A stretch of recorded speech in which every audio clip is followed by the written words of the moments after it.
संघ श्रीयुक्त क्षितिश पट्टनायक को अनुरोध करी से वक्तव्य रखिए।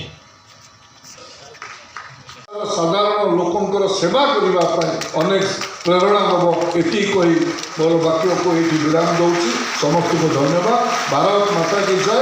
वंदे उत्कल जननी।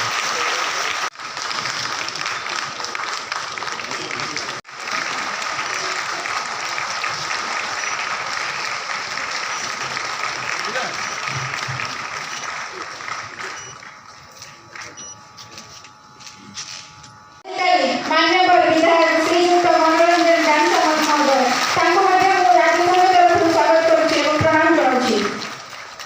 मंचासीन अछंती पाइलहड़ा निर्वाचन मंडल मान्यवर विधायक श्रीयुक्त अशोक महांती महोदय जनसेवा प्रति आग्रह और लोकों जोड़ी होगार प्रयास निश्चित भाव प्रशंसनीय। स्वागत करुचे। आम गणना उपस्थित अछंती सेही महान व्यक्तित्व जहाँ निकट में थाए अनुभव आवेग अभिज्ञतार आभोग एवं प्रज्ञा प्रतिभार प्रभाव से ओडिशा फार्मेसी अफिसर सेवा संघ आज आमर भुवनेश्वर 26तम वार्षिक सम्मेलन एवं साधारण परिषद बैठक थिला।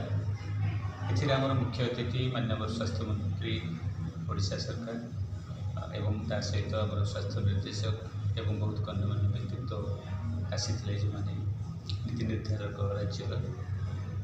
तेणु स्वास्थ्य विभाग में आमर फार्मासी अधिकारी माने एक जागृत प्रहरी भाव में मेडिकल कॉलेज ठार आरंभ कर ग्रामांचल डाक्तरखाना पर्यंत साधारण जनता ओडिशार जो निष्पेषित जनता जो मैंने अच्छा कि रोगी सेवा सेवा दौरान एवं अहरह दे आसी एवं प्रत्येक योजना रूपायन कर सफलता सरकार जो आसूँ से बहुत बड़ भूमिका आमर फार्मासी अधिकारी भाई भाई अच्छी।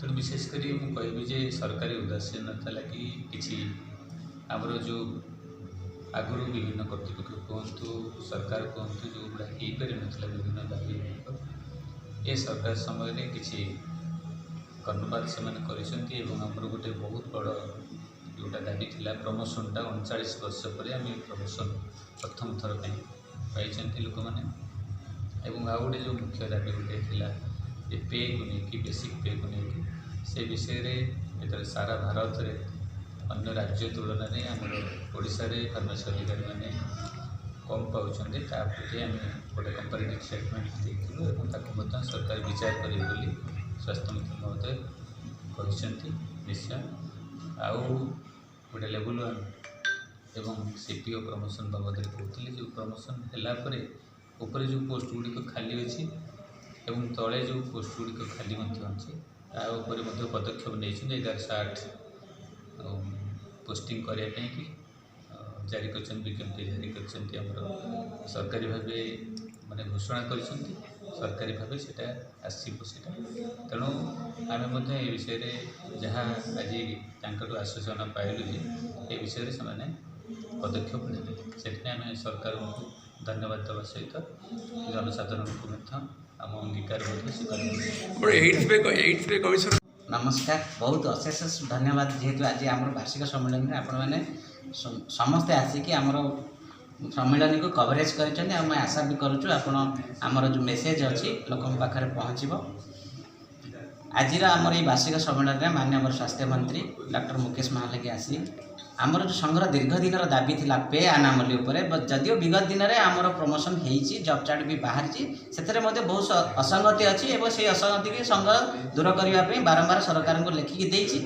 आजिका डेट्रे आमर मुख्य दाबी होची ओडिशार छड़ा बाकी समस्त राज्य केंद्र शासित अंचल रे फार्मासी सालारी PB2 9342 किसी राज्य में किसी राज्य में 46 रही से केंद्र हार में आमको दरमा दबापी आम सरकार आगे दृढ़ जुक्ति रखीचु। समस्त प्रकार कंपेरेटिव स्टेटमेंट फाइनेंशियल ऑर्डर सबू स्टेट रे आम रखीचु एवं स्वास्थ्य मंत्री आमको प्रतिश्रुति देते कि यहाँ माननीय मुख्यमंत्री मोहन माझी सार सहित कथा या कैबिनेट रे आग्रह करी बहुत जल्दी डिमांड फुलफिल करेंगे। आउ गोटे डिमांड आम थिला कि आजिका डेट्रे आप जब देखिए सीएससी ठू आरंभ करके मेडिकल कॉलेज रे निरामय आगे लोक लंबा धाड़ी ठिया होती। आसोसिएशन तरफ आमर डिमांड अच्छी कि सरकार या 24 घंटिया सेवा लोक मानक खोलतु। जो बेस लेवल रे जो फार्मासी ऑफिसर अभाव अच्छी अधिक अधिक लगभग 15,000 रु अधिक आमको फार्मासी ऑफिसर बेस लेवल रे दरकार अच्छी 24/7 रन करने डीडीसी जहाँकि लोकंर उपकृत हम आमर जी उपकृत कौन हम आम जानू बट या लोकों द्वारा बेनिफिट हम। आउ गोटे कही जो मेडिसिन देखिए आप देखिए विभिन्न गवर्नमेंट हॉस्पिटल रे कोटी गोदाम घर ना कोटी सीढ़ी तले कोटी शॉकिंग एरिया रे मेडिसिन रखा होची। गोटे यूनिफॉर्म ड्रग वेयर हाउस प्रति हॉस्पिटल रे पीएससी ठू आरंभ करके मेडिकल कॉलेज रे ताकू मध्य आम स्टैटिस्टिकल साइंटिफिक वे रे देइचु जोटा कि सरकार ताकू मध्य विगत दिन में प्रति मेडिकल कॉलेज रे यूनिफॉर्म ड्रग वेयर हाउस निरामय केन्द्र खोलिबे बोली आमर आशा अच्छी। एवं यह माननीय मुख्यमंत्री आमको प्रतिश्रुति देइचंती।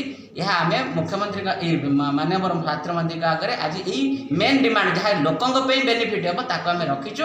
माननीय मुख्यमंत्री आमको प्रतिश्रुति देइचंती विगत दिन।